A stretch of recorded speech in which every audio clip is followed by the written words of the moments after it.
আসসালামু আলাইকুম। কেমন আছেন সবাই? আশা করছি সবাই ভালো। আলহামদুলিল্লাহ আমিও আছি ভালো। আজ আমার নতুন আরেকটি ভিডিও, বিফ তেহেরি। একেবারেই ঘরোয়া মশলা দিয়ে তৈরি করব আজকে তেহেরি।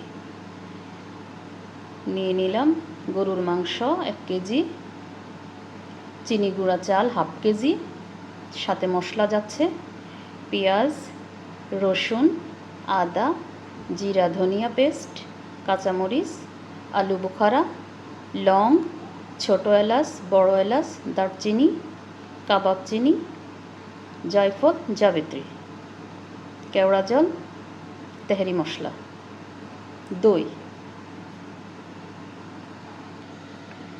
মাংসের সাথে সব মশলা ভালোভাবে মেখে নিয়েছি। এখন দিয়ে দিচ্ছি সরিষার তেল,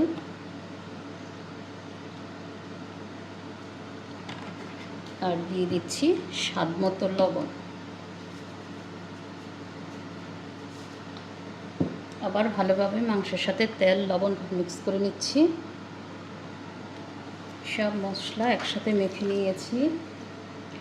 এই ধরনের ছোট একটা মধ্যে আমি সবগুলো ছোট মশলা দিয়ে দিয়েছি। সব মশলা মেখে ঘন্টাখানেকের জন্য আমি রেখে দিয়েছি।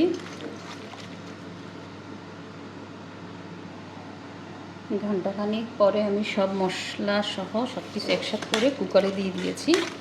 এখন চুলায় বসিয়ে দিব।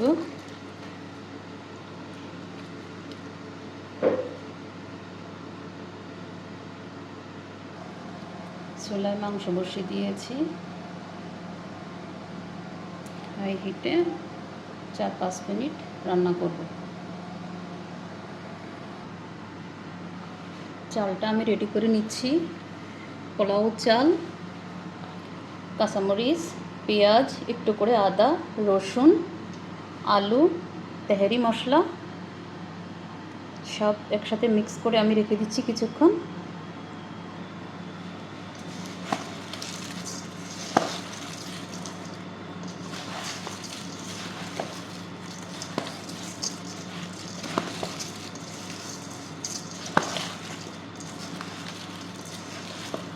চালটা ধুয়ে আমি পানি ঝরিয়ে নিয়েছি।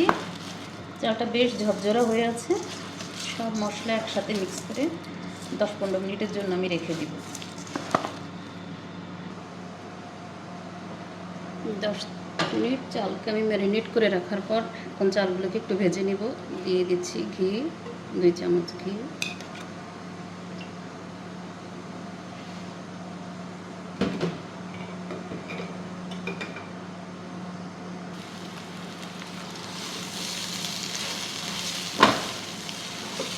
চালকে ভালোভাবে 3-4 মিনিট নাড়ব। ঝরঝরা পর্যন্ত হওয়া পর্যন্ত ভেজে নিব। এদিকে আমার মাংস রান্না হয়ে গেছে। মাংস রান্নাটা শেষ।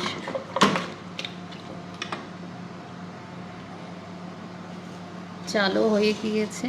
চালটা বেশ ঝরঝরা হয়ে গিয়েছে। এখন দিয়ে দিব মাংস। দিয়ে দিয়েছি মাংস, ভালোভাবে মিক্স করে নিব। মিক্স হয়ে গেলে মিনিট 2-এর জন্য ঢেকে দিব। একটু করে নেড়ে দিচ্ছি। মাংসের ঝোল শুকিয়ে গিয়েছে। মাংস, চাল সব একসাথে মিক্স করে কিছুক্ষণ রেখে দিলে বেশ ভালো একটা খুশবু আসে, খেতেও খুব স্বাদ হয়। পানি শুকিয়ে গিয়েছে মাংসের ঝোল। এখন দিয়ে দিব পানি। পানিটা আমি আগে বয়েল করে রেখেছি। দিয়ে দিলাম পানি।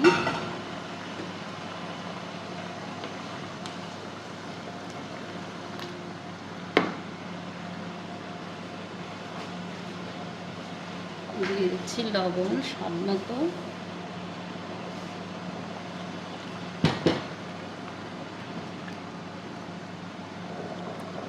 দিয়ে দিচ্ছি কেওড়া জল।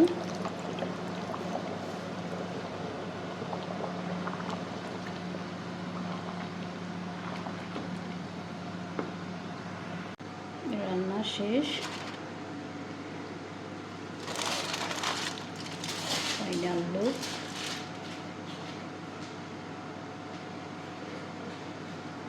এটাকে আমি তুলে নিচ্ছি।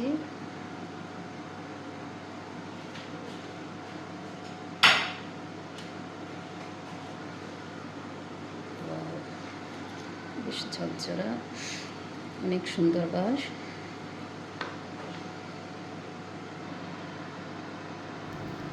রেডি হয়ে গেল ঘরোয়াভাবে বিফ তেহারি।